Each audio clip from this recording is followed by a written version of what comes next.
Sell This Podcast.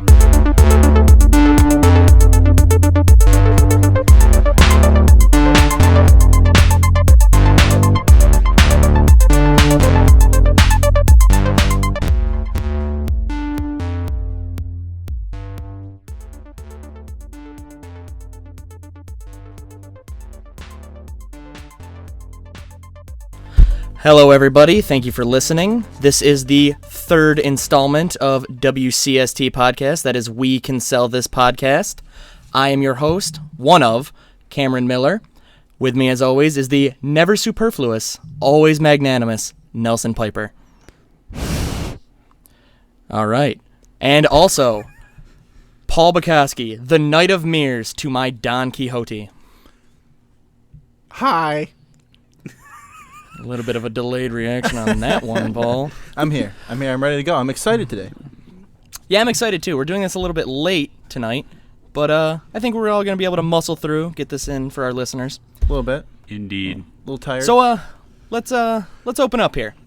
Paul, I noticed you did something a little bit out of the ordinary, a little interesting this week. You want to fill us in on what that was? Yeah, so I had a pretty interesting Saturday. I treaded in the land where most 20-year-olds dare not go. I got you're 23. That's true. So I got a phone call around 1 o'clock Saturday from my sister, and she's on the phone. She's like, "Oh my god, oh my god, oh my god," and I'm like, I'm figured, okay, something's going on. What the heck happened? And she's like, I'm like, what's going on? And she's like, I'll give you $100 to drive me to Ohio tonight. And I'm like, all right, well, what's going on? And she goes, well, I tweeted this guy named Matt, and he's going to get me meet and greet tickets to see this Justin Bieber concert in Cleveland. Oh. So you're already enjoying this. I'm already like, okay, this is going to be interesting. It's $100, right? Yeah, so that's what I'm thinking, $100. So I'm like, all right, so and then I'm like, okay, I'll go out there, spread the word about the show or whatnot, right? So, and for those of you who don't know, my sister's a huge Justin Bieber fan. She's probably gone to all of his concerts and has actually gotten into VIP before to meet him. So this isn't too much out of the norm. So did he remember her? Well, okay, let me get to that. Let me get to that. I'm sure he doesn't meet people every day. Right. So let me get to this. So, all right. So she's like, yeah, I'll pay you to go and everything. I'm like, all right. So the show's in Cleveland. That's like 3 hours away from where we're located. It's like 1 in the afternoon, and I'm like, okay, well, we got to go now if you want to get there. The show started at 8 o'clock, and the meet and greet was at 5:30.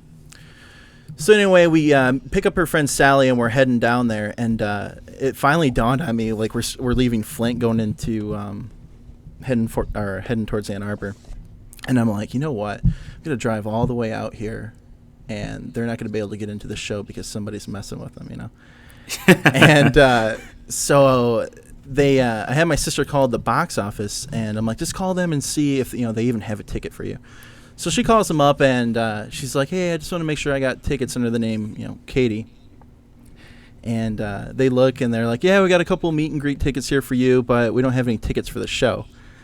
And so I'm already like turning the car around. I'm like, I am not driving you all the way out there for no reason, right?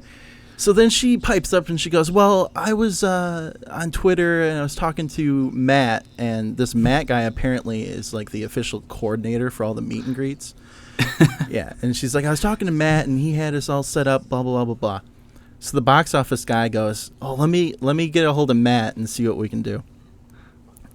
So he comes back on the phone and he's like, all right, Matt said he's going to call you and we'll get this figured out. So at this point, she's freaking out. She's got this big event coordinator calling her, putting her on the spot that she doesn't have tickets to a show. So he actually calls her phone, and he's like, hey, what's going on? And she's like, hey, we're on our way to the show, but did he say it that seductively? Yeah, he did. I heard it. Hey, what's going on? Hey, how you doing? Yeah. So she's like, yeah, we don't have tickets for the show. We're on our way and this and that. And he goes, all right, I'll take care of it. I like how we've changed this Matt character into just this awesome Lothario at this point. So anyway, all right. So we're heading to Cleveland, Ohio.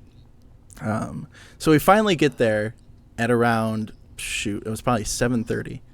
So 2 hours late for the meet and greet? 2 hours late for the meet and greet. I'm like, I'm sorry, guys, but, at least you'll be able to see the show and whatever. So they get out of the car, they go into the venue, and they go up to the box office, and that Matt guy's there waiting for him. And he had, like, VIP bracelets for him and all that stuff. So he takes him down this, secret corridor into this elevator, and there's security. There's security in the elevator, and they're like, where childhood innocence goes to bed. Yeah, yeah, and they're all like, oh, whoa, who are they? Who are they? And Matt's like, they're with me. Well, that sounded a little bit less seductive, though. Right. Well, he's already got him in his clutches at this point. Right. So they go up the elevator, and they get they get into the room, and obviously Justin Bieber's standing there, right? Oh boy. So no big deal. So they're doing individual pictures with him for the meet and greets, and they're next in line. And what they do for the last group of people is just one big group photo. Yeah. And so my sister and her friend Sally ended up walk up to him, and they're like, "Hey, what's going on?" And they talk for a minute, and this one girl cuts in front of my sister in the picture. And apparently Justin pushed her aside and then grabbed my sister and was like, no, you're going to stand here. So anyway, they got the he picture has to be and so stuff. sick of that shit Man. at this point. I know. So, The Biebs. so that was that's what happened this weekend. So I was able to meet quite a few people out there after the show. Talked about how we do our show every week, and we had a couple of people actually write in on our Facebook here. A couple of the different Belieber fans, and that's kind of what I want to get into. This Belieber thing is this massive following, apparently, for Justin Bieber. So I have Ashley here. She writes in and she goes, "Being a believer has always been the best part of my life. Belieber. I had so many experiences and made new friends. Honestly, it's the best fan base and family ever." So I wanted to ask you guys, how do you feel about these large, masses of people that kind of group around all these different celebrities and stuff like that? Well, for me, in my experience, I was in California when Michael Jackson died, and to be honest, it was really rather freaky.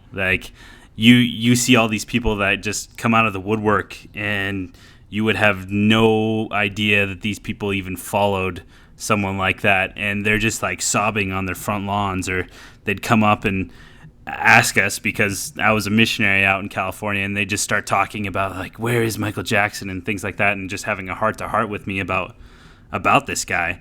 That it really kind of threw me for a loop that these groups do exist, and people have this commonality, or they feel that they can relate to this one person, or that one person actually has helped them in so many ways that I don't know, it's a little off-putting to me. It feels a little weird, just because I guess the closest that I can come to that is a feeling I have towards Daft Punk, but they're robots, so I already have this detachment. So I share that feeling with you. The closest you come to that is not being friends with me. Yeah.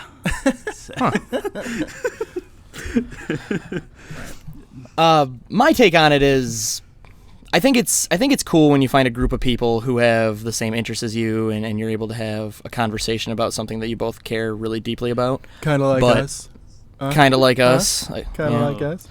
I do consider myself a slightly older, little bit more handsome Justin Bieber figure. People just gravitate towards my gravitas and my Your my physique. talents. Not my physique. Not at all that. Be sure to follow Mr. Cameron Miller on Twitter. Cameron yeah. Miller 00. Yeah. But I think there are these people, obviously, that take it a little bit to the extreme, where they are really too much invested in that person, who more than likely doesn't know they exist. But beyond that, I mean, if you find a group of people that you enjoy hanging out with and you have the same interests, I think that's what everybody wants. So Yeah. Like what it you is like. what it is. Yep. So, do you wanna ask us anything else about that, Paul? No, I'm good. I'm ready to roll. We got on the agenda today. We are covering Pacific Rim this week. It is the only movie we saw this week, unfortunately, for everybody who like to listen to us for extended periods of time. But Indeed. But I will also say it is the best non-children's movie we have seen so far. What? So hopefully we can drag this conversation out for you. Yes, indeed. Overall, Pacific Rim, to me, I dare say, I'm going to put this out there, and there's going to be a lot of kickback from certain friends that I have, but Pacific Rim, to me, has been the best movie of the year. All right. Whoa. Best movie, because I've heard you tell me this before. Best movie or most entertaining movie? Okay. We'll change that. I'll say most entertaining. I guess I haven't given a ton of thought to the best movie, but by far the one that I have not critiqued in my head from the moment the movie started. It's for me at least, that's my problem, my curse, if you will, is that the second a movie starts, I'm like, this is dumb. This is a stupid way of starting anything. And it's really the way I greet any new person that I meet in my life. I automatically hate you. So it's really you were actually able to just sit down and enjoy this movie without dissecting, okay, that was weird dialogue, okay, they filmed that part first, that part second, type thing. Exactly. I wasn't dissecting all that in my head, and I could just sit down and enjoy and get amped up for the next monster fight. And Which, in my opinion, there was not enough of. So Stick to what you do best, Pacific Rim. Yeah, and that's one of the points that I wanted to make about this movie.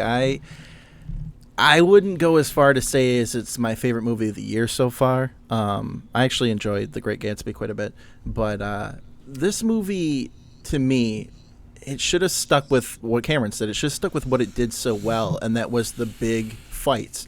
The backstory that they established with this was basically two brothers ran a Jaeger together. That's what they call these big robots in this movie.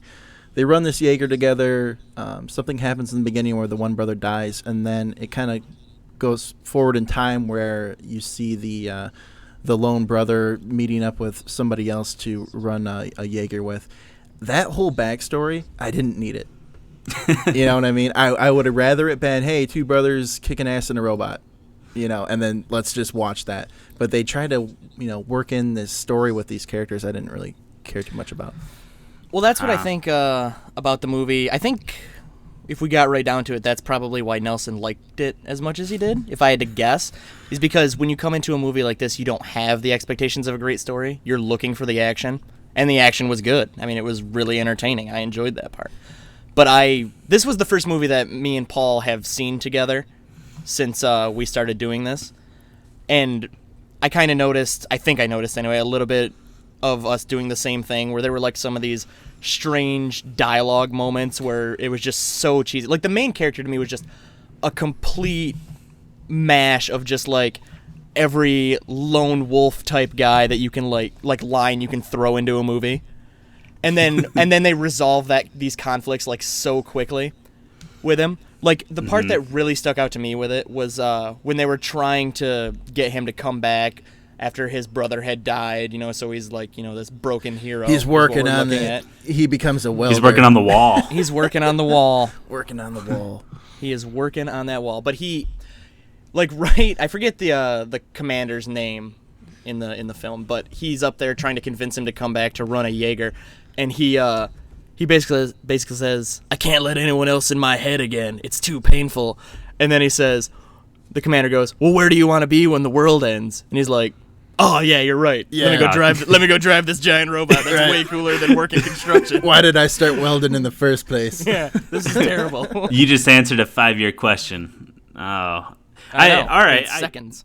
Now that you bring that up, yes, there are those points to it, but I still feel that some of that backstory, I guess, helped me at least understand a little bit more of the gravity of the situation. Because, yes, if the movie was just all robots smashing these crazy monsters that are coming out of nowhere. I guess I would start thinking of it a lot like Power Rangers, where you don't really get the gravity of them breaking the buildings. But with and having that little I'm going to interrupt you really backstory. quick. With the awkwardness of the cast, I felt like it really was the Power Rangers. Like, there was a point where they go back to the command room, and he's like, "Oh, we got what was the name of the monsters that were coming out of the hole? Kaiju. We got a kaiju codename Leatherback coming up," and I was like, I looked at Cameron. That totally was. Yeah. Totally was like reminiscent. I looked at Cameron They've seen- and I was like, ay. Do you think they have a guy on staff who names them? Like they would have code names for him like as soon as they came out of the hole. Well, like the they're first already one, measuring them as they're coming up. Oh, we got a class 3 or whatever. We got a class 3 stub nose coming out. Yeah.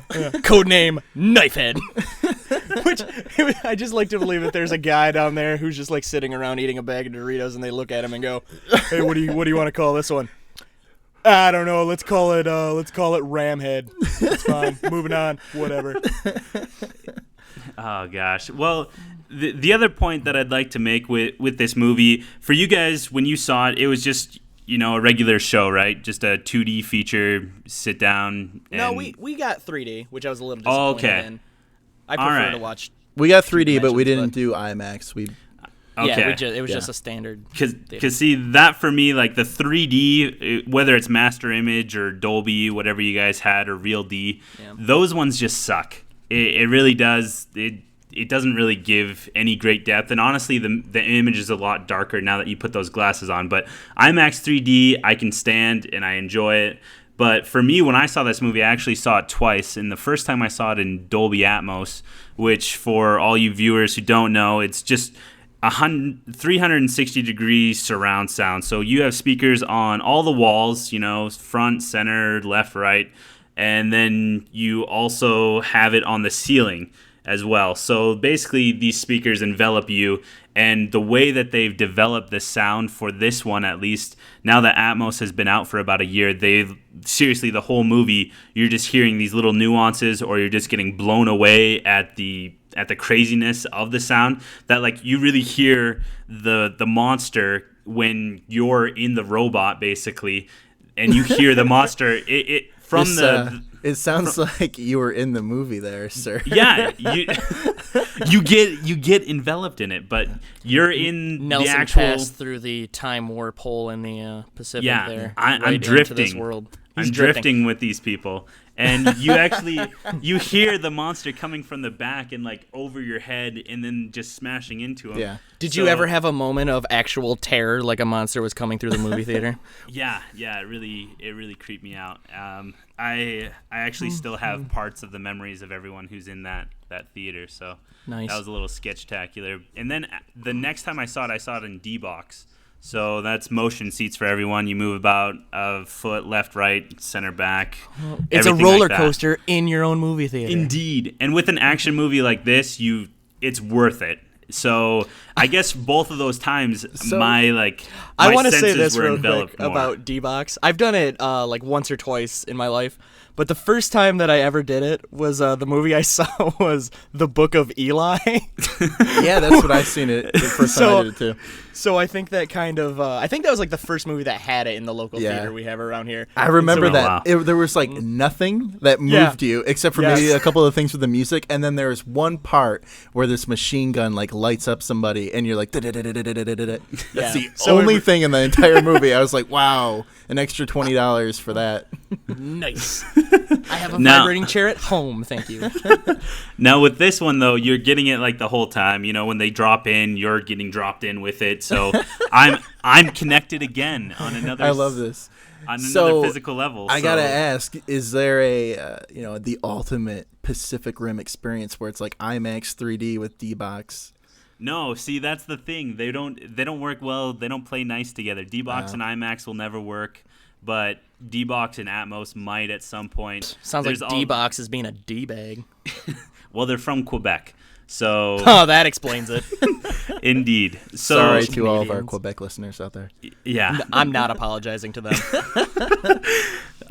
But you basically, the best experience that you could theoretically have is you could have 3D D-Box, and that just gives you a headache. I tried that with Avengers, but getting back with Pacific Rim here, it was a great movie to me with the action. I the whole time was just enveloped anytime that there was a big fight. My only qualms are two parts in this show where he punches through this building and his arm stops right as he hits like this the little motion balls like going back and forth, and I was just like, I couldn't stand it. And then that was really funny. I want to tell this real quick. We were sitting in the theater and that happened, and it was moderately full. But when that moment happened, there was one guy in the front who goes, it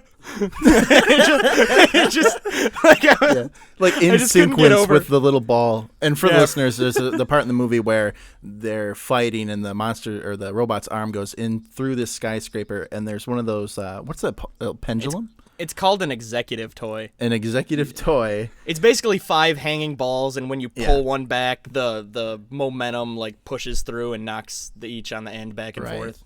So there's all this carnage, but that one thing on the desk is okay. And yeah, like right when that ball lifted, he was like, meh. I also remember when we were leaving the theater, and I think it was the same guy.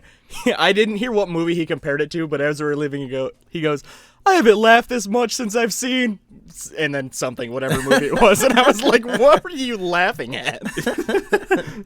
And then the other part to me was when the two scientists are working on the second brain of this monster, and the one like gets up and he's like he has to puke, and there's just a conveniently placed disheveled toilet that he can go to in the middle of nowhere.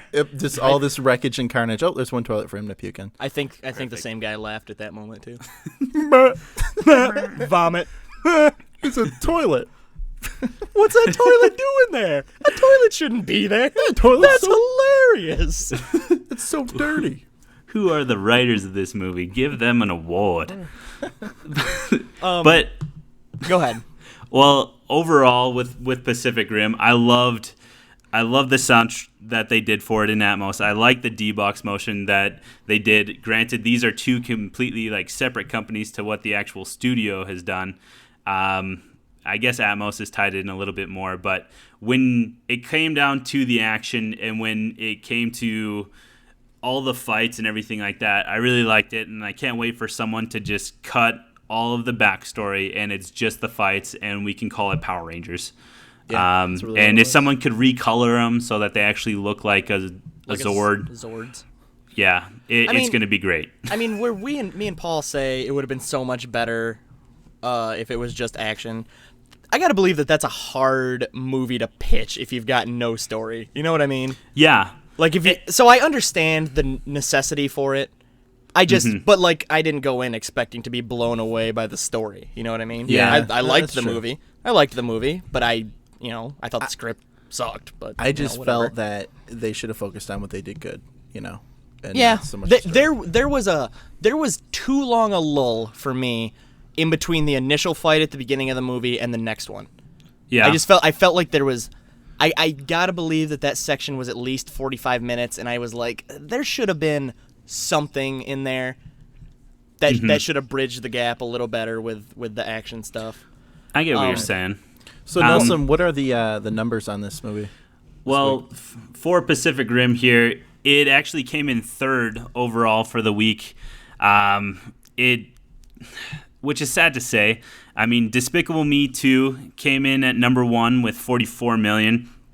Grown Ups 2 was in second place for 42 million, and then Who Pacific is watching Rim. Grown Ups 2? Shame on you people. I gave you credit the last 2 weeks with The Lone Ranger and with White House Down. Shame on you for watching Grown Ups 2. Yeah. I'm taking you to task on this one. So we really are upset with America and your poor choice of Grown Ups 2, but with Pacific Rim, granted, as a whole in the world, Pacific Rim did really well. I bet it did great in Japan. It did. It got over 9.6 million in actually South Korea. It hasn't opened up in Japan. China, Japan, France, Germany, Spain, and Brazil are coming up this upcoming weekend. But so far, South Korea, Russia, and Mexico have all gotten it, and that's what's really bumped Pacific Rim up. They've done so far $53 million for opening weekend, which is better than Grown Ups 2 worldwide. So I would hope so. Thank you, the rest of the world. Are you for telling me that Adam Sandler, Chris Rock, Kevin James don't play in other countries? Yeah, I would have never imagined They that. didn't sell out in South Korea. I know, exactly.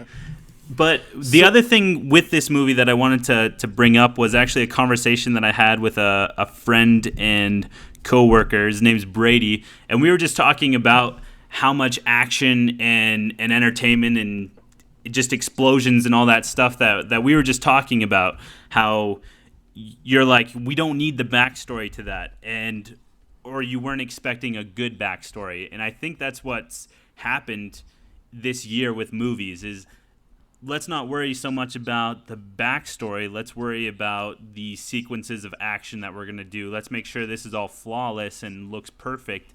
And we were just comparing like some B-list movies and some movies that you would have never thought of that they even had any real major action. Like the example that we were talking about was this big hype on the Sci-Fi Channel of Sharknado, and comparing that to Jaws, you know? Yeah. Within the first minute of Sharknado, you have like 50 people getting their heads bit off by these sharks that got sucked up in this hurricane. Did you watch Sharknado?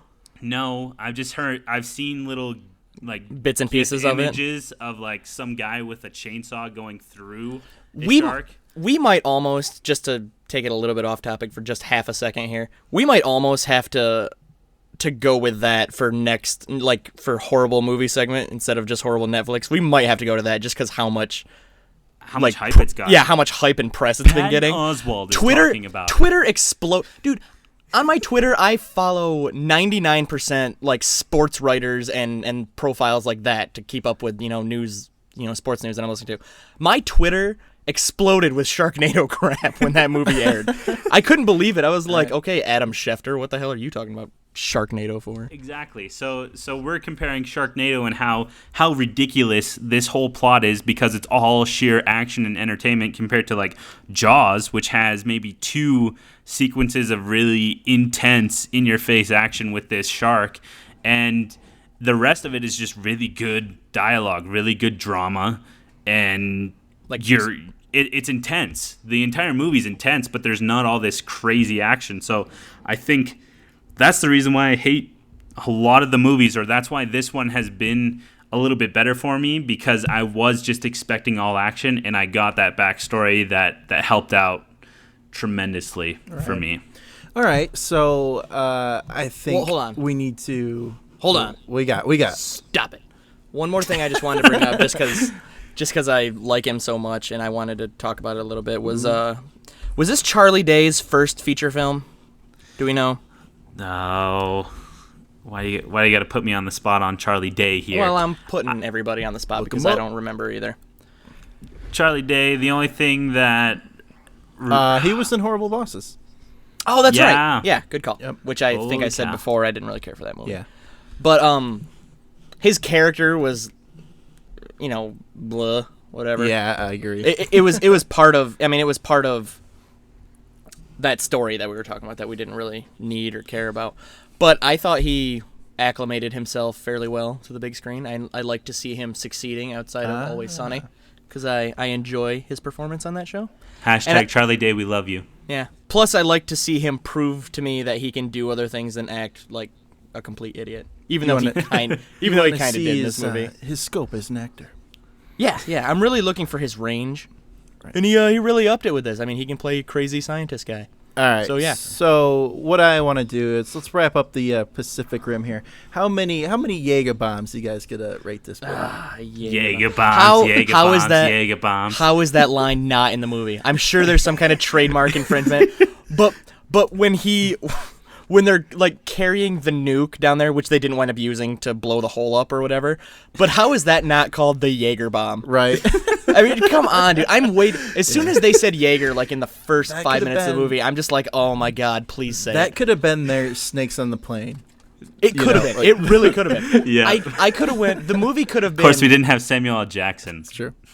You could have if you'd have had Jaeger bomb. Somebody get that goddamn Jaeger bomb in the goddamn hole. The apocalypse is canceled. Oh yeah, they had their Samuel L. Jackson equivalent. He just had like a Yeah. little bit of an accent going. With Jaeger bombs. Anyway, yeah. So I how was so many disappointed. how many Jaeger bombs are you giving this one? I'm giving it 8 Jaeger bombs. 8 Jaeger bombs. It's my best rating of the year. Is 8 Jaeger bombs the same equivalent as rabbit tails? Yeah, we're going on that same. I Same made the scale? assumption on that one, but that's what we're doing. Okay, Same scale. and also the same as destroyed guitars. Yep. Yes. Okay, just making sure. I'd probably give this thing. I'd probably go 7 out of 10 again. I think that's what I gave Despicable Me. We haven't watched anything yet that's had a great story, which is the stuff that I really love. But again, I kind of went into it the same as we have with some of the movies in the past, where I kind of knew what I was gonna, get out of it, and I got what I wanted. I thought it was cool. I thought it looked cool. This was the best. I will say this. This is the best movie I've seen. I didn't feel like 3D hindered it. Now, granted, I usually go out of my way to avoid 3D movies. I just prefer not to see it. I think the last one I saw, Paul, did we see the Avengers in 3D? I believe so. All Yeah, right, we I see think that in IMAX 3D. Okay, that was the last one that I saw. And this is the first movie where I was like, yeah, it actually added a little something to it. Yeah. So I was happy to see that. Okay. It's not just I thrown give in. this. I give it 6. I give it 6 Jaeger bombs.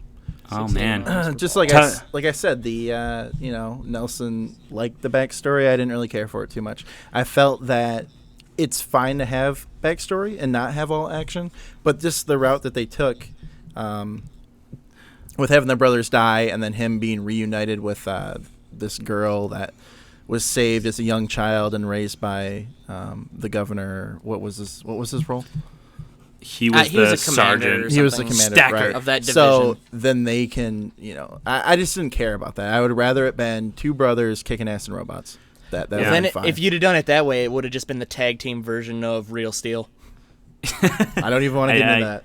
All right. My last question to cap this off. In the movie, they drift. They're drift compatible because their minds can work together and you share all your memories and all your thoughts and your mental pattern with them. So since they're drifting, who would you guys drift with? Oh man. Like, who do I wish I could drift with, Yeah, or yeah. who do I think I would be able to drift with? Who do you wish you could drift with? Any celebrity? Man, you were putting me on the spot with that one. Yeah, that's a tough I know. One. I That's a know. toughie. Paul, you got anybody? I'm. See, for me, I guess I'll Well, yeah, start why don't off you lead here. off? Mine's Alicia Keys, hands down. No doubt, no question. That in is my mind. that is an odd choice. I don't necessarily disagree with it. I bet Alicia Keys knows some sweet stuff. But You want to elaborate on that a little bit? She could play my ivories all day. oh yeah, she's gorgeous, absolutely beautiful. She's just gorgeous, and I mean honestly, her concert, her talent, her just raw talent. I just want to be in the mind of someone with Maybe that kind of talent. maybe that's her. Maybe that's what her song "Falling" is about. She Yeah. keeps falling in and out of brain connection with you. It probably is. I mean, there's sometimes I wake up in a cold sweat, and I'm like, man, I know what it is now. Alicia Keys Drifting. before her time. All right, I think for me, that, I got one. Go ahead. All right, Go ahead. so I would drift with Steve Jobs. I He's think dead. I know. Have but fun with that. I'm just saying, get Apple turn back around and get them where they need to be. Oh man. Yeah, I think I would drift with O.J. Simpson just so we can put that to bed for good. Yep, you did it. Seen the whole thing. Don't give me that shit about the glove not fitting. Both gloves fit. All right, guys. Well, moving on here, we're gonna talk about our horrible Netflix movie, and really, We it finally lives up. got to it. It lives up to the title in every way, shape, and form. Horrible Netflix movie. We went with our heads option, Poultrygeist, Night of the Chicken Dead.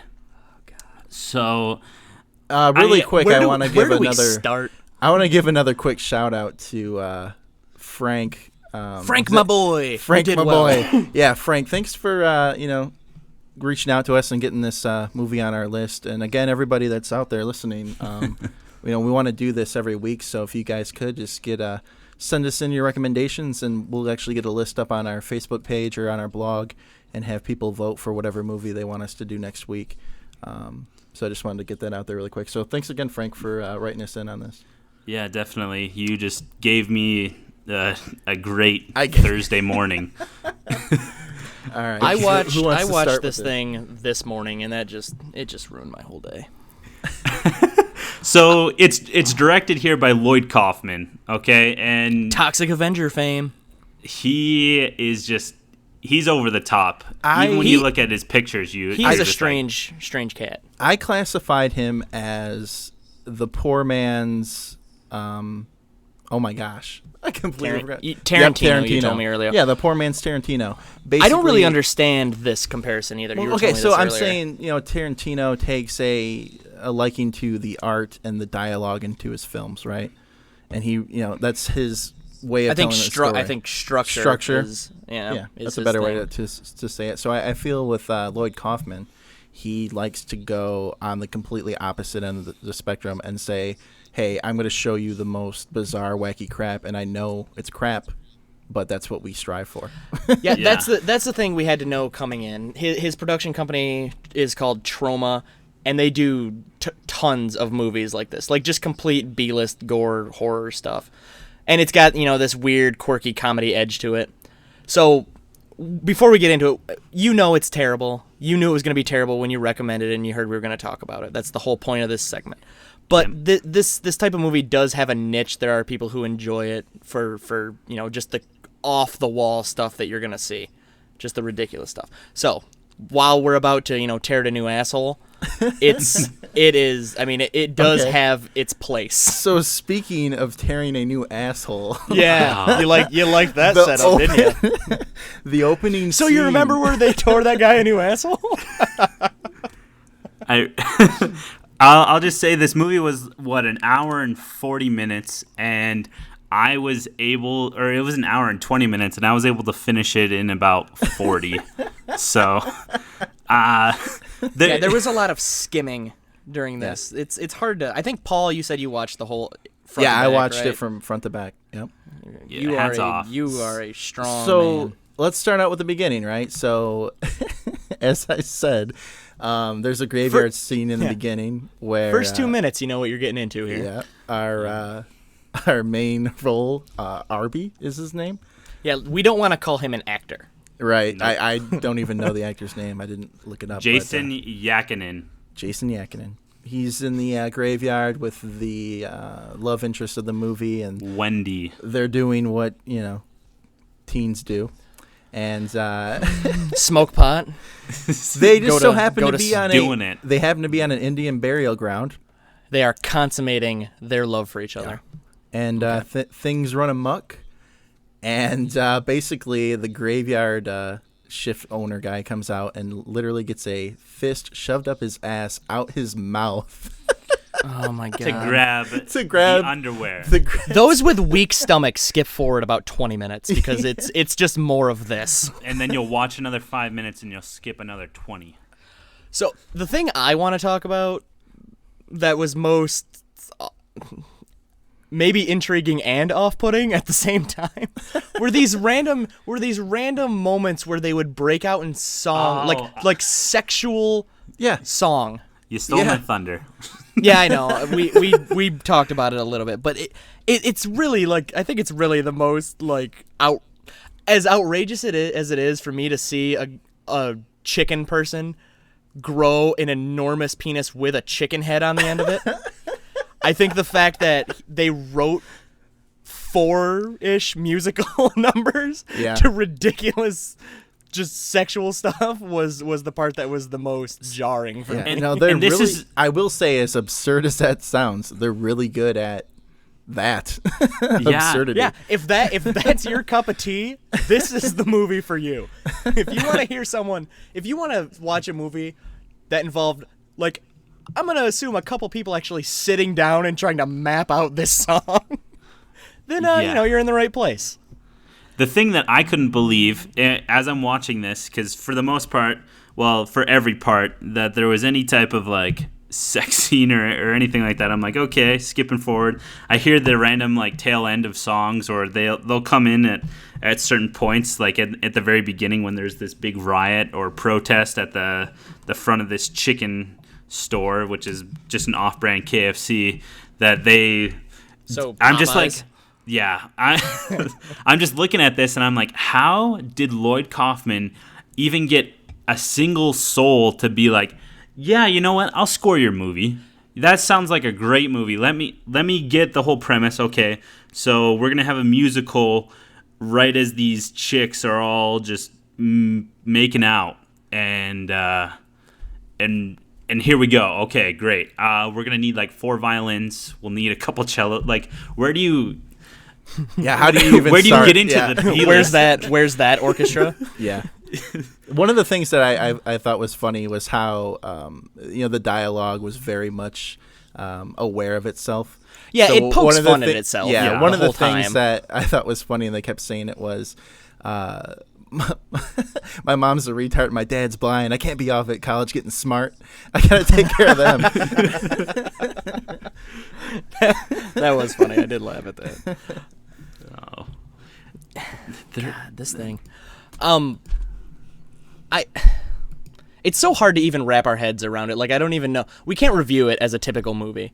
No. Well, because it isn't. Yeah, exactly. It is a B-list movie, and the thing that's surprising when you finally look up about Lloyd Kaufman, when you look up about the entire show, is just the quickness of their production. How well it's become just a streamlined thing to pull out an hour and 20-minute movie and be able to say, like, all right, this is the story. Hey, we're making it up as we go.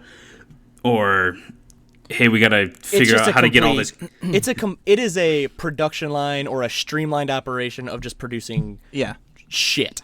It really is. And it's crazy. So, like, right McDonald's. before the show, I checked out his IMDb page, and he has 11 movies coming out that he's either in or directing or working on in some capacity in the next year and a half.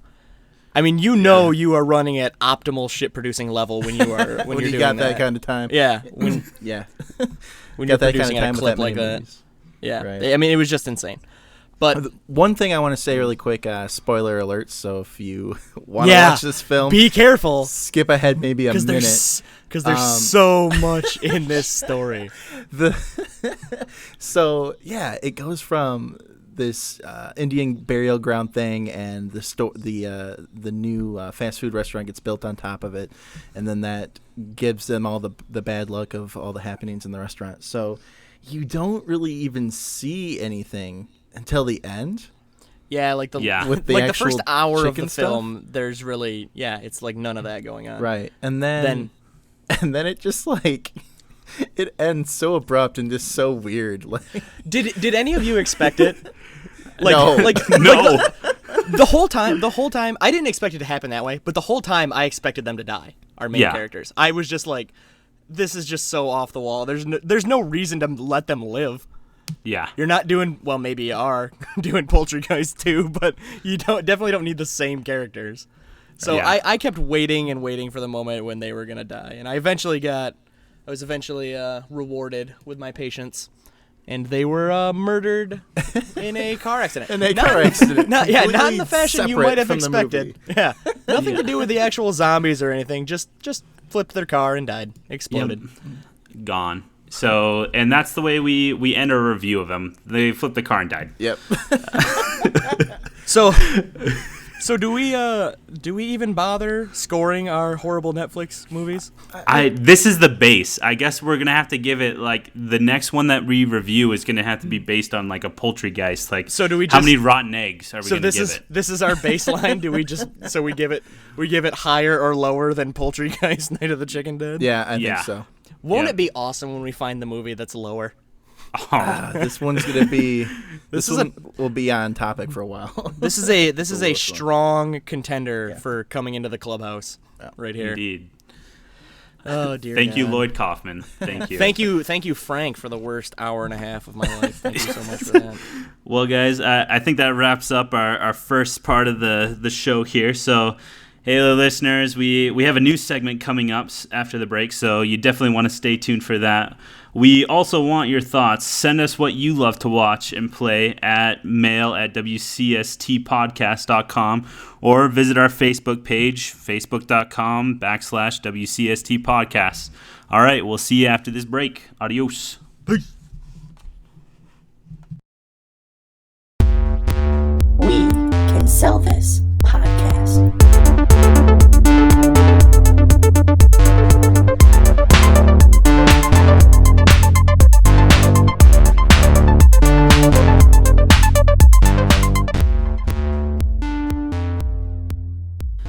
Okay, so we're back, and to start off this lovely second section here, we're going to be talking about some number twos.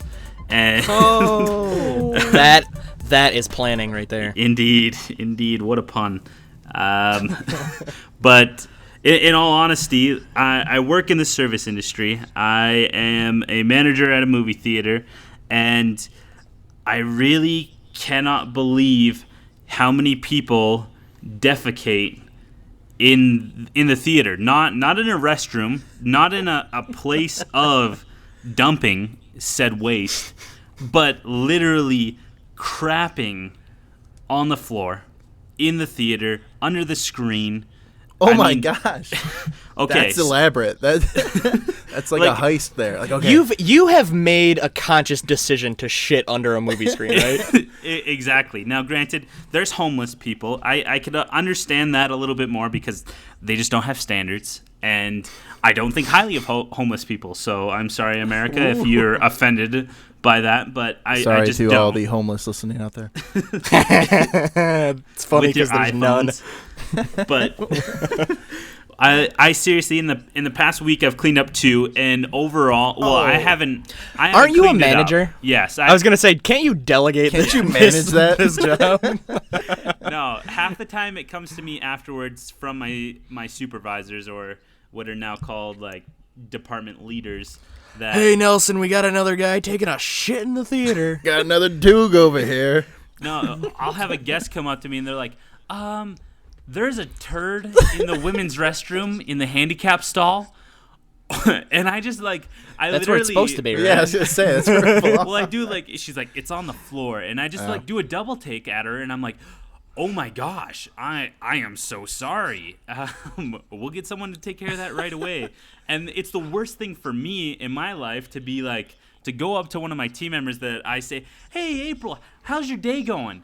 Oh, great. I'm going to need you to take care of a dump on the floor in the restroom. What are your opinions on human waste? Well, I'm having a tough nay? time with my boyfriend right now and just really need somebody to talk to. Yeah, sure. Can you go into the restroom? There's something waiting for you. Tell you what, we will take care of that situation immediately after you take care of this one. We got that covered. So I seriously, I dealt with that. And then I deal with people, it's not just turds. So I guess it's not just people saying, I'm going to leave my mark, a visible and odor mark. But I'm going, like, there's other people who are like dogs and just pissing on trees, but they're pissing on my walls. One person actually legitimately took a piss on our wall, and like a guy that I'm friends with at the theater, he was actually one of the people who built the place. He comes walking through the doors and sees this guy taking a piss on our wall, and he goes, "What are you doing?" And the guy obviously sounds embarrassed, which is kind of a surprise, to be honest. I was gonna say, if you've already committed to it, there's no reason for shame at this point. Exactly, but he is literally 10 feet away from outside in mulch where there's a tree, bushes, something that you would do when you're camping. But urinating in public, that will get you put on a sex offenders list, sir. Yeah, so my friend just starts asking him for his name and stuff like that, and he's in a tracksuit, even more creepy, and shakes it off and runs away. And You know, well, at least he was dressed appropriately for being gone. Yeah, but he comes to me, and I'm just doing my thing in the morning, you know, checking off theaters. And he comes by, and he's like, "Hey, not cleaning up shit." Some guy took a piss," and I was like, "Oh, congratulations!" And every time I just think it's normal that someone, they peed in a urinal, they went in a toilet, and he's like, on the wall, and that's where I do my little double take of how has society or people as a whole just gotten these few random people who I guess ate too much paste in kindergarten and just think, yeah, you know what, this is what I do, this is how I get my rocks off, taking a piss on a wall, marking my territory. Dude, that's America. You do what you want, you know. Freedom. America. Peeing on walls whenever we want. Well, exactly. All right. So, speaking of cleaning some mess up, we actually got a email here from one of our fans, Nick from Lansing, actually, if you can believe that. Nick from Lansing writes in, and he says, I listened to episode 2 last week of you guys, and Nelson had made a point about 4K support on the PS4. Apparently, Nelson, 4K is on both systems. You want to explain yourself? No, Nick Burns. Okay, this is what happened. Nelson read some reviews about the PS4 and got really excited about it. Did he bother to check and see if Xbox One had it? No. Enough said. Why would we do our due diligence? That implies that we have ethical standards on this program, which we certainly do not. Well, hold your horses there. That he continues to say. In addition, when we spoke about Drive Club last week, we had said that it comes with a PS4 at launch, and that actually is partly with true. PlayStation Plus subscribe, right? You know. Mm-hmm. According to Nick here, he's actually seen that it's a supplemented version of the game. What do you got to say to that, Cameron? Yeah, I saw that, and I think, obviously we missed the mark on that one. I didn't see the article, but okay, so it's a supplemented version. The article says you get all the same features, so that I take from that what we're missing out is on, a couple of cars or a couple of tracks. So let's value that as a $10 to $15 DLC package, which I guarantee you'll be able to download anyway if you want to, and you still have a $45, $50 value. So maybe not the $10 bonus we were talking about, but I think the title still pays for your first year of PS Plus. So I don't really have too much more to say than that, except to go eat a big one, Nick Burns. All right. Well, we appreciate you writing in, and if you guys hear stuff that we say that is wrong, feel free to correct us, and we'll tell you how we feel. Yeah. We will not pull our punches, just as I'm sure you won't in your emails. But I do want to say this real quick. I don't want anyone to get the impression that we consider ourselves on this program to be experts in any of the areas we talk about. It's just something that we want to do. They're things we enjoy. They're things we want to talk about, and we're going to miss things. We're probably going to miss multiple things every episode, and we do want you to correct us on it, and we'll bring it up. And I no sarcasm, I am genuinely, apologetic for having missed that article because it would have been relevant to the conversation. But I don't want anyone to get the impression that we're trying to be more than what we are. The way I look at it is when we talk about things, the way we interpret them is the way a lot of people who read a lot of the stuff online is going to interpret them too. So not everyone is going to go out and, do the in-depth digging, and we're kind of presenting that side, which really explains, how people are perceiving each of the consoles or each of, the things we talk about in pop culture and where they actually do lie in people's minds. Yeah. So I think it's an appropriate format to do it that way. Good. But again, we are going to miss things, so we do apologize, and we will do our due diligence to be better. But we know we're not going to be perfect, and to be honest, I don't really want us to be. Yeah. And again, just another quick shout out there to all the listeners. We do really appreciate your feedback, so feel free to message us on the topics that you would like us to discuss. And No. Do not feel free. We demand your feedback. You listen to it, we won't let you leave. Yeah. Yeah. Yes. You must listen and respond or we will ban you from this program. I am not good with technical things, but I will figure this out. We'll get Steve Jobs. He's dead. Drift him. I have one more email here that came in from another fan, AJ from Clio. He asked Nelson Piper directly, "Sir, did you have the chance to play The Last of Us yet?" We haven't talked about this since episode 1. I know. It's been a long time. It feels so long ago. But to answer that, AJ Berger, it's a definitive no. And I don't know if you remember from the first episode, and Paul and Cameron have clarified that I do have a little mix-up here. I still have yet to receive any funds and or donations from anyone for hashtag Nelson's PS4 fund. And really, I get it. It says PS4. So we're going to just conglomerate that. We're merging now a new fund, a new Kickstarter for Nelson. Hashtag Nelson's PS3 until he gets his PS4 fund. Yeah. So hashtag someone help Nelson's broke ass. Indeed. Okay. So I shame on you. No, shame on you, Nelson. I will make you're AJ Berger. I will make AJ Berger a promise right this second. When I get my PS4, my PS3, and a copy of The Last of Us, will be en route to Utah for Nelson Piper to plug into his television set and enjoy. Oh my goodness, nice. I'm a little teary-eyed right there. You got anything to say about that, Nelson? I'm gonna update my Kickstarter and show that I only have like another $350 to go. I put $1,000, just to see what I'd get, but. Are you offering any of the deluxe packages for people who donate enough money? Yeah, they'll actually be getting. Maybe we could send them a flyer autographed by all 3 podcast members. I'm sure that will be a fetching item for any. Hey, and that's expensive fan. for us, okay? Because it probably will originate here in Utah, and then it's got to be shipped to you guys. That's a 3-day, 2-day process, and then I have to drive it to Paul, or Paul has to drive it to me, and then we have to mail it back. That's just an ordeal. We are that committed. You will probably get it in a year. Oh, that's way too short a timetable. Indeed. Just think of it this way: you will have something very extraordinary to look forward to 20 years from now. And you probably won't even remember it, so pleasant surprise as well. There you exactly. Go. All the more reason. Yes, but moving on here from AJ Berger onto our Xbox One conversation here.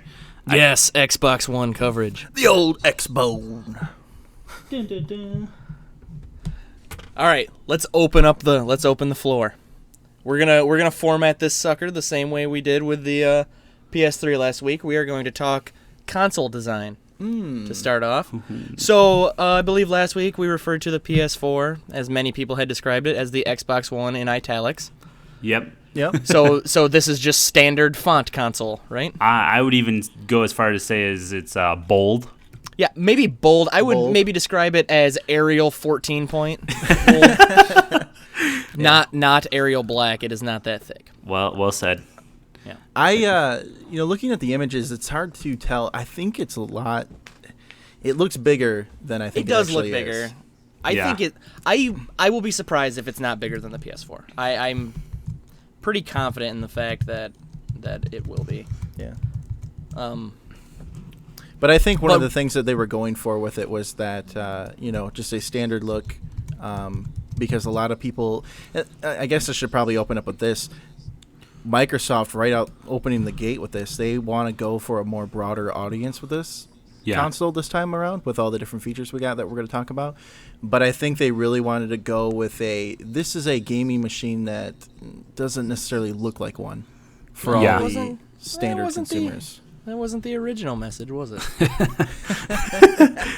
We honestly, we could spend the entire conversation just talking about how poorly this message was delivered of Xbox One, but I think continuing on with this console design, I do like the fact that the design itself, I mean, you have to consider the Xbox Kinect added with that. I like how it's streamlined, that the two don't look like completely alienated from each other. They look like they were built together. Yeah. Yeah, I agree. I'll say this: the console design is my favorite part of Xbox One. Well, that kind of Whoa. leads into the next thing we're going to talk about, the controller. For me, the controller is the most exciting thing. The fact that they have the separate rumble Yeah. pads in the triggers. Shut I think up. that's really cool. Did you not know this? No, that shut up was totally surprise and amazement. Yeah. No, I think it's cool. Rumble, dude, the last time anyone cared about Rumble was the Rumble pack on the N64. It's not the Yeah. rumble. It's not the rumble in the controller. It's the fact that the trigger has feedback. It's huge. Yeah. Whatever. You're shooting a gun. Shooting a machine I'll gun. take I'll take the touchpad. It's Thank you very much. it's D-box for your hands. It's a D-box hands. D-box hands. But Sounds like yeah, the D-box overall hands. design of it, There's nothing really new outside of that Rumble feature on Right. this controller, really. It It's looks- really the same thing. it looks like the 360 controller meshed with the original fat Xbox controller a Yeah. little bit. Yeah, it kind of does. It really does kind of look like that. I'm staring at a picture of it right now. And It's the backside that really gets me. It's the grip. Because again, when I play with a PlayStation controller, same basic concept is still being used. I can see myself getting cramps from the way that I have to hold it for certain games, for first-person shooters and things like that. But the Xbox controller has always just been this glove that my hand just loves. I'm going to have to take the opinion of the masses on this one, because most people I talk to say that first-person shooter is better on Xbox. A lot of it having to do with the control. Since I've been with Sony for so long, the staggered analog thing, I don't like that. I feel like my right hand is reaching Really? way too far to get that. Yeah, I don't like it at all. At all. So and again, we've talked about this in the past episodes. I don't really play first-person shooters, so it's it probably has something to do with that. But I find it awkward when playing other games, so I'm not a fan of that. But again, I'd go with the masses on it because apparently it's better for first-person games. So Right. whatever. So let's talk about that the Kinect device. Yeah, packaged in. Are you ready to dance? Oh, The Kinect, I'm I remember- tangoing. I remember when the original Kinect came out, and it got like all this huge like press, and everyone wanted it who had an Xbox. And I just remember thinking to myself, like, it's gonna be so terrible once they actually start using it. Now I've used it in limited capacity, so maybe I'm wrong. But a lot of the people who own Xboxes that I talk to feel the same way. It really didn't have any decent purpose. So. Right. Well, and you're limited to only You so were- many you things were- without buttons. Yeah. You were one of these people, by the way, What? who got all hopped up on Kinect. When it first- Yeah, I did. Yeah, I thought it was you- pretty cool. The thing Yeah. about it is, though, right? So when it originally came out in the 360, you're already in, 5 years into the 360 being out. So Yeah. the Yeah. development at this point is if you want to. If you want to figure out how to, make a game for this peripheral, go ahead. But now with the Kinect, what is this, Kinect 2? Is that what they're calling it with this? I think Yeah. it's just Kinect. With this, with it being included with the console, I feel that there's going to be more uses for it. You know what I mean? Yeah, I Designers are going to think- use it from the get-go. I think they did the smart thing there. There's a reason for this, obviously, and we'll get into it in a few minutes here. But packaging it in is the best way to assure its viability. Yep. So I understand that, and I think it's a smart move to some point because you guarantee yourself, a functioning peripheral that. I mean, the box doesn't function without it, So it has to have a purpose. You have to use it. People are going to have to develop and design for it. So you guarantee its usefulness, which is smart. If you want people to have it and use it, then that's the way you do it. Package it in and don't let them not. Don't give them the option. Yeah, you're setting the standard that Yeah. this is here. Yeah, and I think that's gonna it's gonna help them a lot with this. But again, there's only so much you can do without buttons. Yeah, I know. We see that in touch gaming and stuff. Right, That's why it's so frustrating. Exactly. Yeah, and back to the first Kinect, some of the best games were the dance games. And it's It's fun, maybe at a party or whatever, but it's not. It's not. Oh, I'm gonna become expert on my dance game. Right. Yeah. It's just not. I mean, this thing, I haven't done a ton of reading on it, but supposedly it's a lot more intuitive. It can pick up a lot more motion. So if that's the case, then I think it's a significant upgrade. I mean, it has a lot more uses than just gaming if it's that intuitive. And that's, been talked about a little bit and shown a little bit to this point. Right. So, I mean, I think it's a massive upgrade over original Kinect, which I think just definitely basically kind of sucked. And I think part of me thinks they're doing it the right way, packaging it in. But if we don't have anything else more on it, we can talk about why it's hurting them too. I think that's where we should move next, because really the big focal point is that price point. Right. Immediately, everyone, including ourselves, is thinking, well, PS4 is $100 less. Stupids. Like, why would you do that? And it's like, well, they're packaging in the Kinect with it, and it's part of it. It's not a second thought. So that's where it comes in, and it makes sense. So, okay, I don't feel like I'm getting gypped off if I were to get the Xbox One as far as hardware. And it's funny that you say that about getting gypped off, Nelson, because AJ wrote us another email. He was on fire. He was on fire one night. And he writes in and says that one of the main issues that Xbox had at their conference was that they came off with this "we don't care" demeanor. Yeah. And are we talking about E3 or the February event? I'm talking about the February event, actually. Okay. And basically, it kind of stems into right there with their package. They're saying, this is what we have. You're getting it. Mm-hmm. And they're not giving you the option to where, like, Sony is saying, we do have this added peripheral, but we're not going to make it mandatory. So there you have some, fluctuation. If you don't, that's something you're not interested in, you don't have to pay for it up front. Whereas Microsoft is saying, you know what, we got big plans for this. This is going to be with it day one, and you're going to pay for it now. Yeah. So I do agree to, AJ's point there. They came off with this is how it is. You've already committed to us, and it is what it is. Yeah. Yeah, I think it's here's the contrast of the situation. It's if you want the device to be important and relevant to your console, then it's smart to package it in. But a lot of people are going to care about that price point, and that's where, if I have to give an edge, I think the $100 cheaper wins out. Even though I would be surprised if the Sony Eye doesn't fall by the wayside. Yeah. Just kind of like it did on the PS3. I would be surprised if it performs well. Let's put it that way. Now, for me, I know I'm not the typical consumer.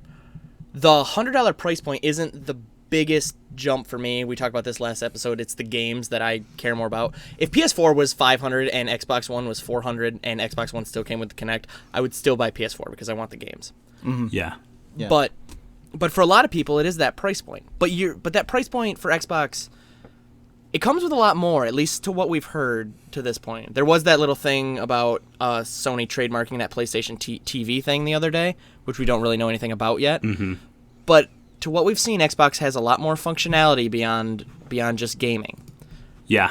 And it also comes with the Kinect, so there is reasons for this $500 price point. Yeah. The very fact that it's not just the gaming now. Like, you can plug in your Comcast cable connection, which I still don't know how all that's going to work out, but if it is like what they've presented to us, there are a lot of attractive things for people who not only are just gamers, but they use their console already. Xbox 360, they've already developed it with the homepage and with everything, social, movies and everything like that. They've already started to develop those ads and things like that where people are using their 360 now as a complete entertainment system. They don't go out and get a second device to play DVDs. The only thing that I know, obviously, right now that they have to do is you need to get a Blu-ray player if you want Blu-ray. And, oh, by the way, with Xbox One, you get the Blu-ray now. So, hey, Does Xbox One have a Bluray player in it? Yeah, Xbox One has a Bluray. And now with that cable communication, I mean, I would get the Xbox One solely for that, just to plug it into my Comcast, because I absolutely hate the user interface that I have to deal with Comcast. It's Nelson, let me fill you in on something here. I have that with Nintendo right now. You won't use it. Yeah. Well, just the thought. See, there we go. There's. See, but that's Wait, that's Nelson. where Nelson, I want to add to that. You won't use a Wii U ever. Not true. I use my Wii U more than I use my PlayStation 3. Granted, it's 98% Netflix watching, but that's fine. You're still using it. It still serves a purpose. I like being able to watch Netflix at night without the massive light coming from my TV. Fair enough. Huge selling point, Wii U. Focus more on that. You can watch TV while you sleep, but it won't bother you. It's not going to bug you. But going back to the flaw of Xbox One, the thing that bugs me is the Kinect itself and how creepy it is. And for those of you who don't know, there's a few random facts that I'm going to put out there that are going to make you feel like this is a zeitgeist YouTube video describing how America is being controlled by Microsoft. But this is a segment right here where this perfectly describes what I was talking about a few minutes ago. This is something that we have read and perceived in a certain way, which may not be completely accurate. But this is what the rest of America hears. But and this is sees. what we're hearing, and this is what it sounds like, and this sounds terrible. All right, Nick Burns. Okay. So lay off. Well, the very first thing is you can turn the Xbox One on and off with your voice, right? Yep. So that means that your microphone is literally always on. It is always hearing things. It can, theoretically, someone could hack in, and 1 and 2 webcams will be able to be hacked, or that's how many they're projecting will be hacked. But Nelson, they're only listening for Xbox on. Oh. That's the only thing that matters to them. That's what they're trying to push to me. Garbage. Someone will hack that. The second one is it can analyze faces, emotional expressions, and even heartbeats. So I don't know how it's getting my heartbeat, but the sheer fact that any single person could freaking get that information, just it creeps me out. He seems very tired tonight. We should break in tonight. Let's make our move. Yes, a low resting heartbeat. He's feeling comfortable. That or the creepiness of like, oh, his heartbeat's going up, hers is going up. Oh, we got something here. So many more celebrity sex tapes. So many creepy people. Peeping Toms can take advantage of this. Exactly. Thieves can take advantage of this. Normal people can look at it and try to figure out what creepy things they could do with it. What's everyone's favorite pastime? People watching. Now you can do it from the comfort of your own couch. You can watch people watching you. Ooh, now that is an interesting dynamic right there. There we go. Big Brother times 10. But the other part that creeped me out was, or that really upset me and made me angry, were a few of the other plans include restricting access of paid content if the camera detects extra viewers who did not pay. So if you're about to watch the other guys and there's 5 of you there, but you only purchased for 4, you didn't get that 99 cents extra for that 5th person, sorry guys, it's not going to work. Don't worry, I've already thought a way around this. I'm going to take a picture of 4 of me and 3 friends sitting on the couch, and that's where my Kinect's going to be looking at that picture. And then he's going to be freaking out because he's like, holy crap, everyone is dead. Everybody's dead. There's no heat signature or heartbeat. Oh my gosh. So maybe I misinterpreted it the wrong way, but the way I read it was it charges your account based on who it sees, or charges your card based on who it sees in the room. So the question I had immediately with it was, let's say I'm sitting around, watching a movie, with a couple people, or new scenario. Let's say I'm married and I have 2 kids, and me and my wife. Okay. Yeah, 180. But I'm married and I have 2 kids, and I'm sitting down and I'm watching a movie with my wife, and then my kids in the background run through by the Kinect. It charges me $2. That's $2. Yep.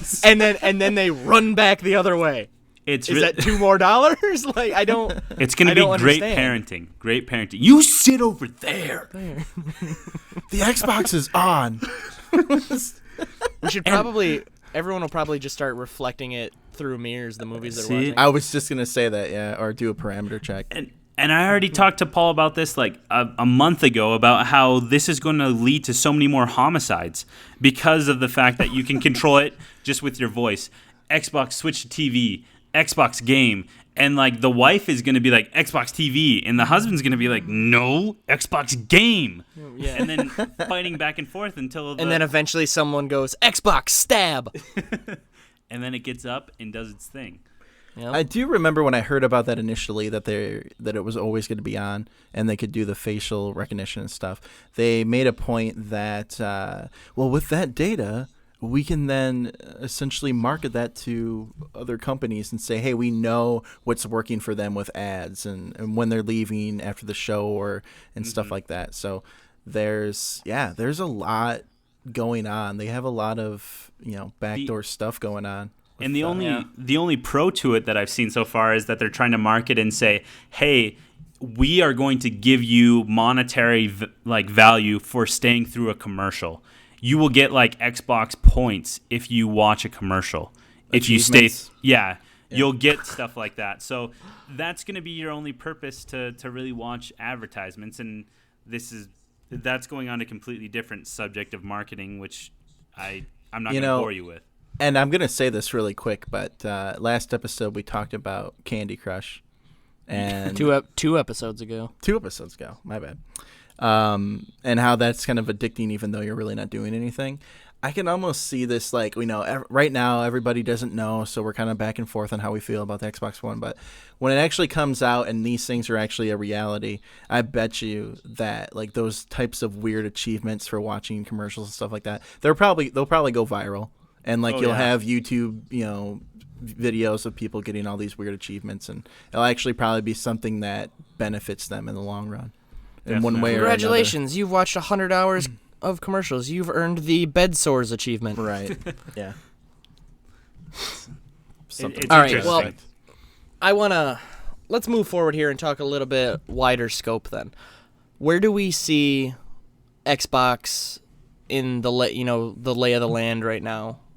Basically, between in terms of them against Sony, I guess is where it's right now. End up. Everybody knows they got a black eye right now for the way that they came out. With the whole DRM stuff. Yeah, the DRM and then stuff. They pulled the 180. Yeah, they just got a lot of mixed messages coming out and no real answers for everything. And so I think there's just a lot of caution with it. Doing the 180 though, definitely helped them out a lot. I think it makes it more even for launch day. Yeah. What we're going to see this fall. But, I said it in one of the previous episodes, it's going to be, a 50-50 game, I think, in the long run, either way. Likely, I think they're going to get their message across. True. They're going to get their message across sooner or later. And I think things will be back to the way that we, I'm going to be interested to see how many people that buy this system are aware of that NSA stuff that we were talking about a minute ago. Because I can see that, a lot of around Christmas time when your mom goes and buys you a system and you're a kid, she's probably not doing a whole lot of reading about it. She just knows you put it on your list. Yeah. And once it's in your house and you start reading a little bit about stuff or you start hearing things, I could see a real uproar, coming about Microsoft's way if this stuff doesn't get clarified and resolved. So I'm with you, Paul. I think probably in the end, the console ends up 50-50, 55-45, something like that. Right. But it's got a lot of hurdles right now. Yeah, as far as things that they have to explain or now recant or... Right. No, we didn't mean it that way. No one's watching you take a shower. It's fine. It can't move over there. Yeah. It's not listening for that, but yeah, but between the two, if you were to ask me PS4 versus Xbox One, I right now am all for PS4, and it PS4 has the clear edge right now. I think, and it stems back to more to what Cameron said. It's not the price point. It's not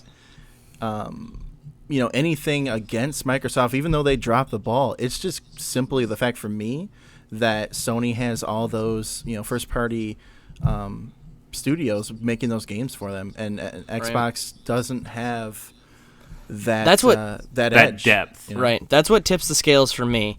But I said this on last episode. As of right now, Xbox is the family console.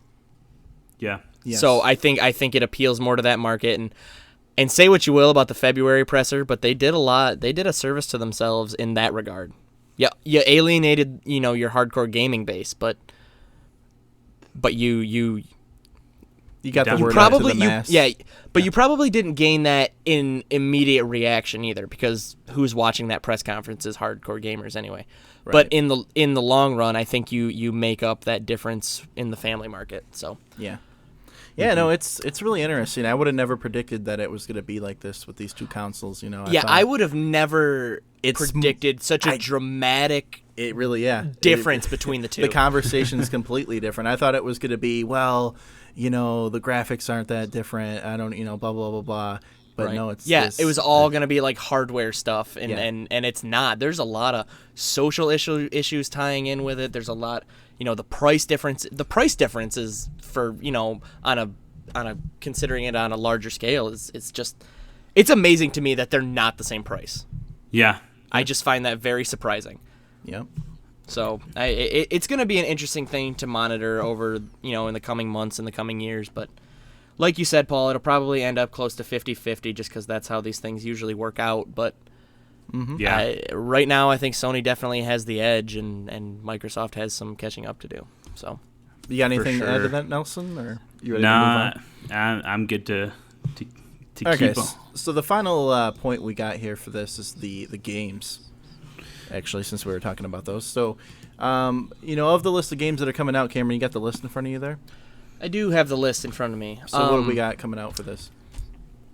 A lot of the same stuff that you saw on PS4, those third-party things. You've still got Assassin's Creed 4, Battlefield, Call of Duty, FIFA, all the sports games, Watch Dogs, Skylanders.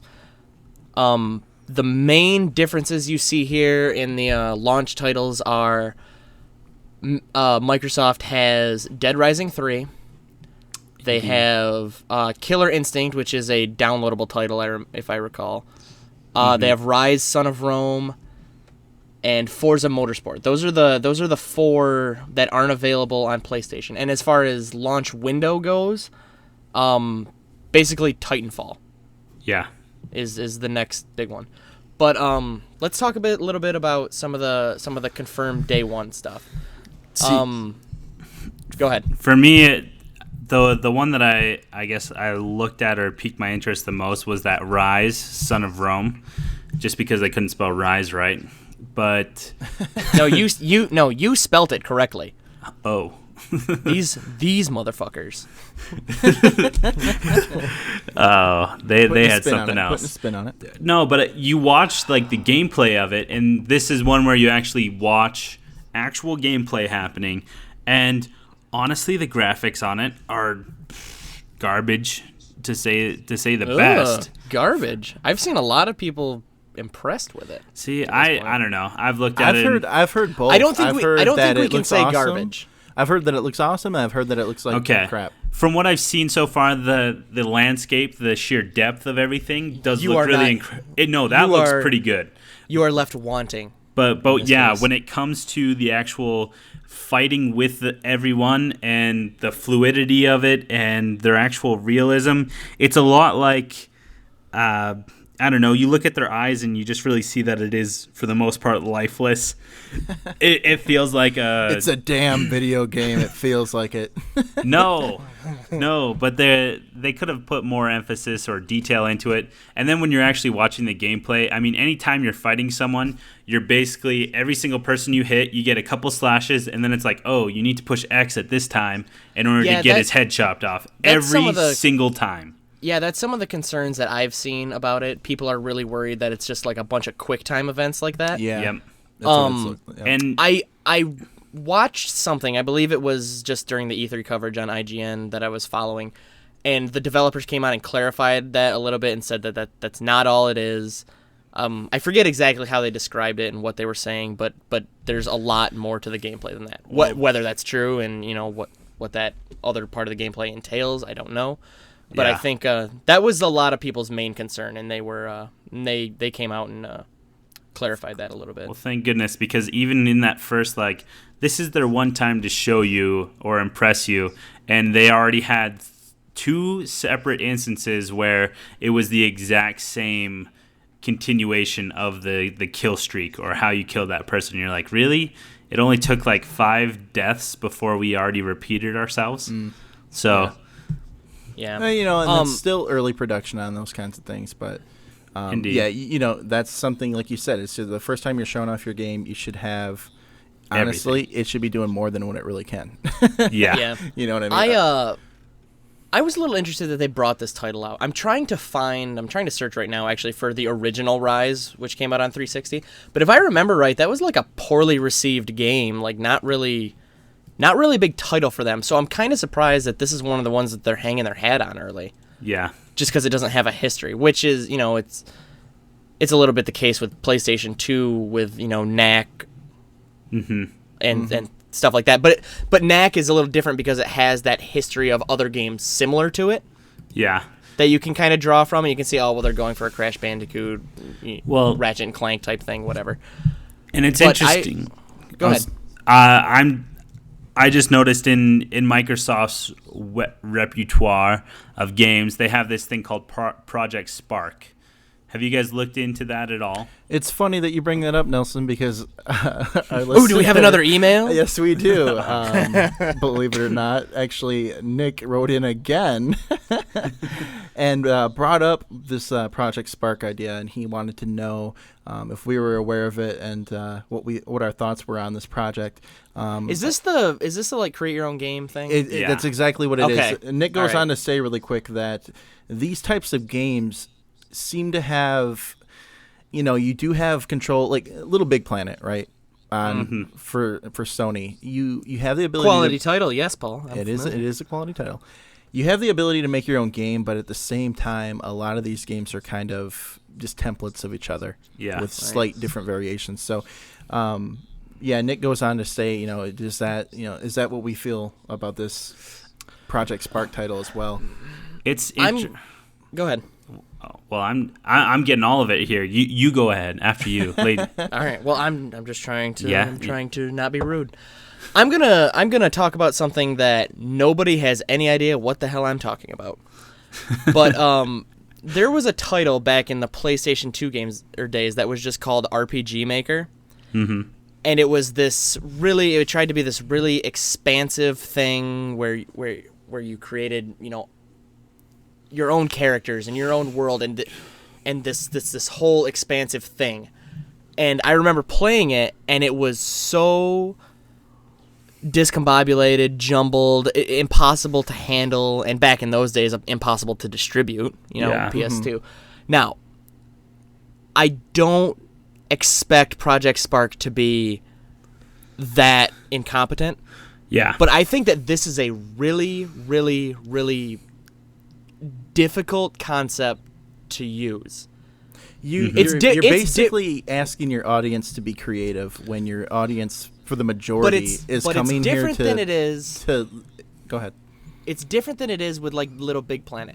Because, like you said, while it's a template, that template gives you a place to start. Right. That's what I'm saying. You're forcing your gamers to be creative. Right. Well, and a lot of people are. And I will not be surprised if Project Spark has, a lot of really entertaining, gameplay. Mm-hmm. But I think what they're trying to, tell you is that you can create Diablo 3 for yourself. Right.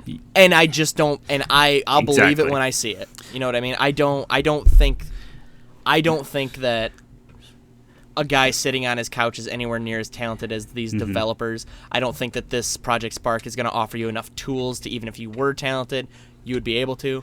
Now, I think it's going to create interesting content. I don't think it's going to create anything. Now it's going to create worthwhile. that interesting content, and I feel that just from watching the few YouTube videos that they have, or videos of Project Spark, it's going to be interesting because they're planning on not just using your controller. You have to use Xbox Glass on your smartphone. Smart glass. And then you can also use, obviously, the proprietary device of the Kinect. So you literally can create an entire landscape just with your hands. Right. And you can zoom in and zoom out with your hands. So I think that part you're going to be like, holy crap, I'm Iron Man, or I'm Tony Stark. Like, I can make my own thing. But tell me if I'm wrong about this, but everything I've seen about it is it all seems to have this like medieval feel to it. Yeah, and that's where I was going to bring it up. Like, your content is limited, obviously, upon what they've given you as, like, you can't really design too much of it. You can't design your huts. You can get a hut and make it. I can put a mountain over here, but I can't tell you what type of country I'm in, what type of, what's the weather and all that, all the nuances of an area. Yeah. I can just make it a mountain.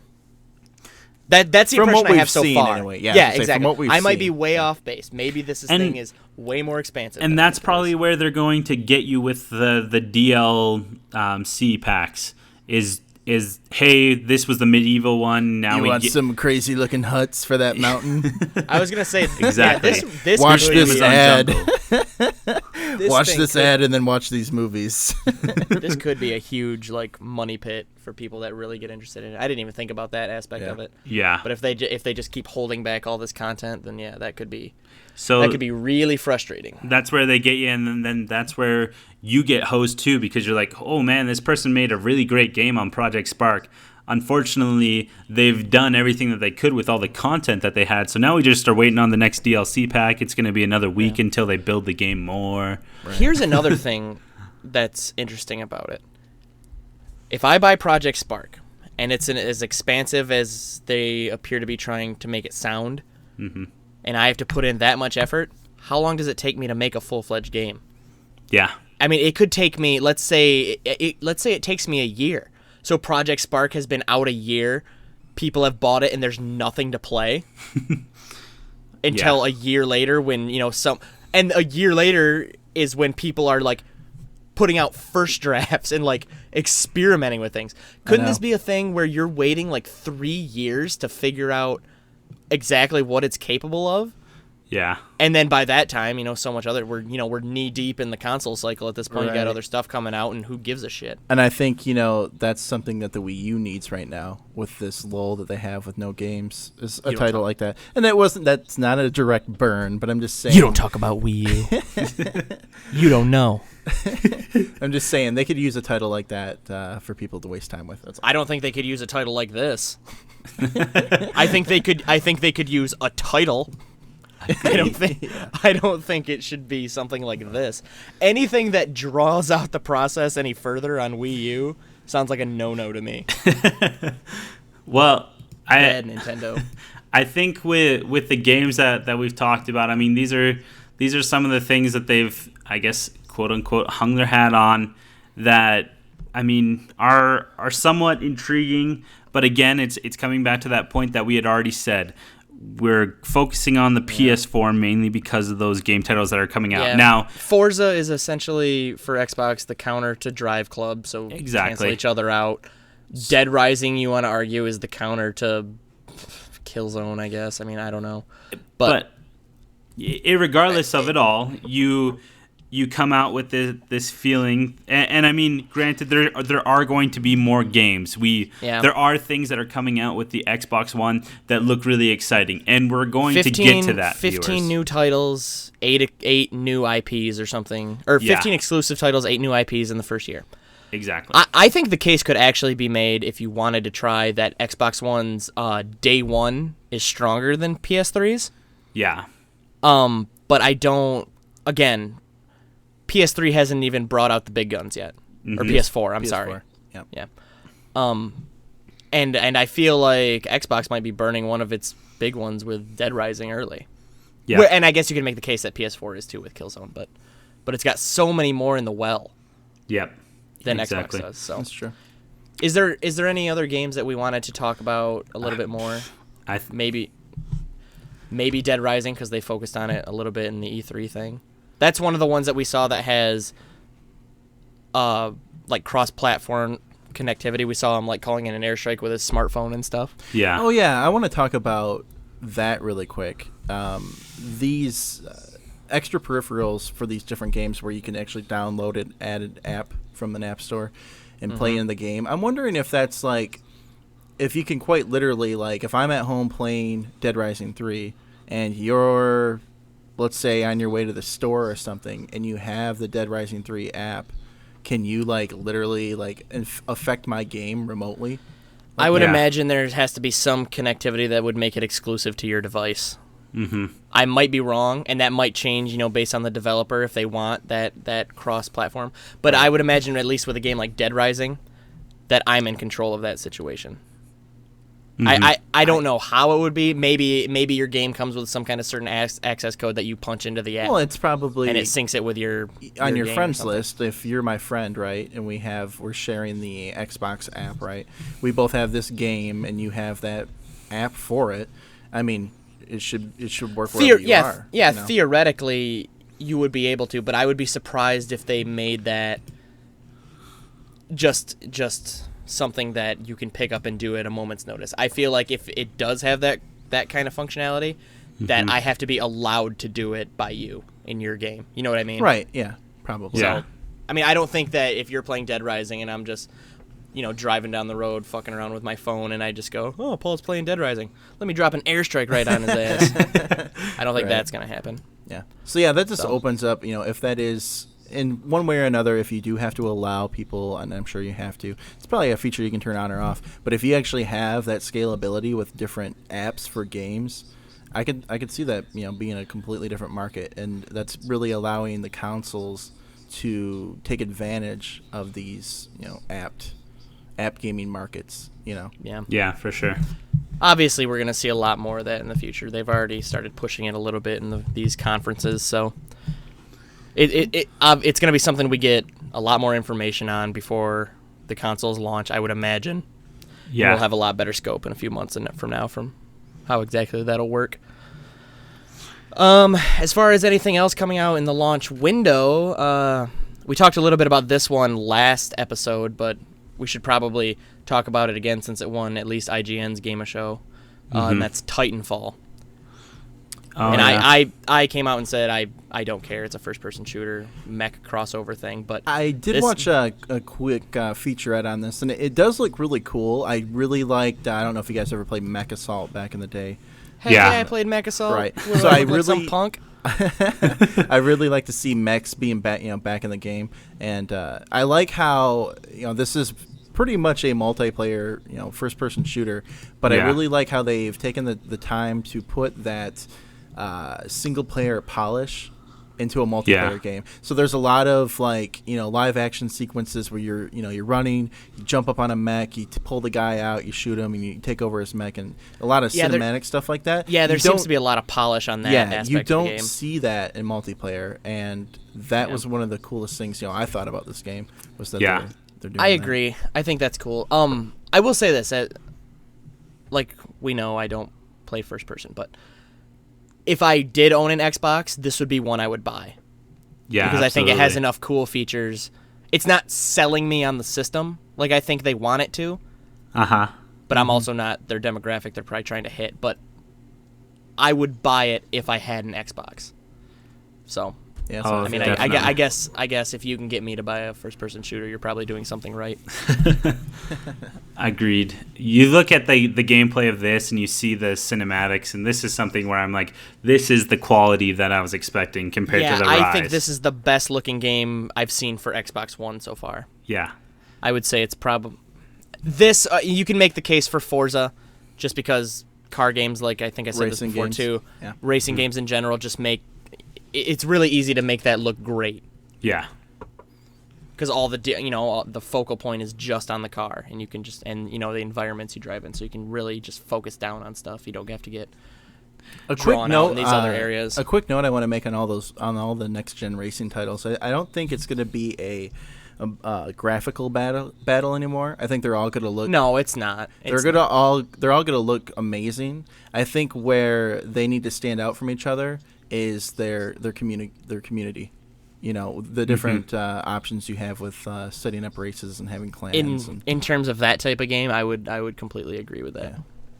Yeah. And it looks like they're doing a lot more than they had in the past, in this generation. So, So on the right track for both systems as far as that's concerned. Cool. Good job. So I think that wraps up Xbox One for me. You guys got anything else you want to talk about? No, that's about it. Yeah, the only thing I would say is I'm sure I've come across pretty down on it. I'm not as down on it as I probably sound. I'm just a little bit of a fanboy for PlayStation right now.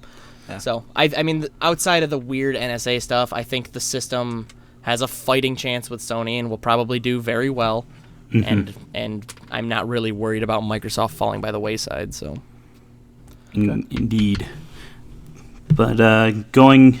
In closing, Nelson. Well, continuing on, here we got a little bit of a recommendation for you folks, because up to this point, I mean, this has been our first real positive review that we've done of a lot of the stuff that's come out. Granted, it's not our fault. America, you have agreed with us on most of these, except for Grown Ups 2. But but we wanted to give you some stuff to really sink your teeth into and say, hey, that's not half bad. And Miller, I think you wanted to start this one off here. Yeah, this is the new segment that we kind of teased for you guys at the break. Sorry for making you wait for it, but we want you to listen to the whole podcast, really get the whole feel. Yeah, chomp at the bit. Yeah. So my recommendation is yesterday, actually I guess 2 days ago now, being as it's very early on Tuesday morning, the new season of The Newsroom came out, which is the new Aaron Sorkin show, or last year new Aaron Sorkin show on HBO, starring Jeff Daniels and Emily Mortimer and others. This is a show. I also just bought the Blu-rays of the first season, and they are I feel that they're excellent. What season is this in now? The second season just started yesterday, or Sunday night. Sunday night, the second season just started. The show has gotten a lot of iffy response online. There's been a lot of negative stuff about it, probably more negative than there has been positive. But I really enjoy the show. It puts it has this really idealistic view of how the media can be in America if we set aside ratings and things like that. And it's a really interesting show. I think it's beautifully written. I love Sorkin. A lot of people don't because they think he's long-winded. I think he's great. I love listening to his writing. And the performances are great, too. Jeff Daniels is awesome. Emily Mortimer's awesome. And there's Olivia Munn's in the show for those of you former Attack of the Show fans. Mm-hmm. And they're all excellent. She made the right move. Yeah. I would say going to HBO is probably a good move. Yep. But I just wanted to recommend the show to everybody. Ignore what you may have read online, saying it takes itself too seriously and it tries to force these ideas on you. Ignore everything you've heard online and listen to listen to this guy who has no idea what he's talking about online. But I think the show's great, and I would recommend purchasing the first season for anybody who has any interest. And I would recommend getting into the second season as well if you have HBO Go or just HBO access. Ooh, indeed. I got a quick recommendation here. Actually, two. The first one being the last season of Dexter is upon us. So if you haven't watched this show, I'd highly recommend that you start. I believe this is season 8. Yeah, is the actual final season. Is it still on Netflix? Yes, it is. Yes, I believe so. Not every season though, right, Nelson? Yeah. Watch something not terrible on Netflix. Right. But anyway, season 8 is awesome. I think they're going to do a really good job at closing the show. So if you haven't caught up on Dexter, definitely jump on that train. And then the second thing I have to recommend, this is something if you got nothing else going on, you got some time to kill, you want to kick back, get some laughs. Bridezilla's is on Netflix. And I got to say... And entertaining stuff. I've stumbled upon this show, and yeah, it is just ridiculous. Some of the stuff that's like relevant in these people's lives, like just the drama and the things that they talk about. It's if you got nothing else going on, just pop that on just for some background noise. It's pretty entertaining. See, now for all you viewers out there that already like our show, the obvious recommendation that I have is a show that just hit its 100th episode, Psych, for I do enjoy the Psych. I just started this about 2 weeks ago, and I'm on season 3 now, so shows you how little I do with my life. Have you? I'm sorry to sidetrack you for a second, but have you watched Monk? I tried when I was 16, so I need to try again. I was gonna say if they're both USA shows. Psych is still on, making new episodes. If I remember right, they are. But I would, if you like Psych, I think you will enjoy Monk. I think you should. Exactly, and if you like this show, start watching Psych because it takes I think till the second season until they really start getting into it. But if you love the banter of just talking about movies or trying to compare yourself to something, this is the show for you, because I really feel that everyone thinks that they're Gus. Everyone thinks that they're Psych, that they're actually the one in control of everything, but everyone's really Gus, just following along, Gus being the sidekick character of the show.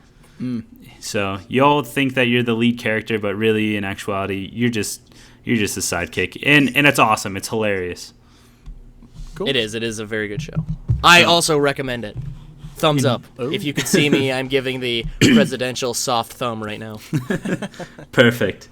But that wraps it up for this week's podcast, everybody. Thank you all for listening. As always, you can follow Cameron, Paul, and myself on Twitter at CameronMiller00, White Pressure, and Please Piper. Or like our Facebook page at facebook.com/WCSTpodcast.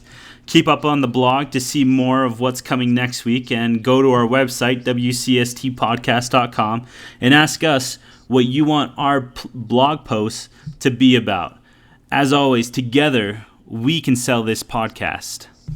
Also, we have to add at the end. Next week we are reviewing Red 2 and R.I.P.D. Indeed. So stay tuned. Look forward to that. Enjoy. All of you Ryan Reynolds fans. All right. We'll see you guys next week. Abs on that guy. Out. Out.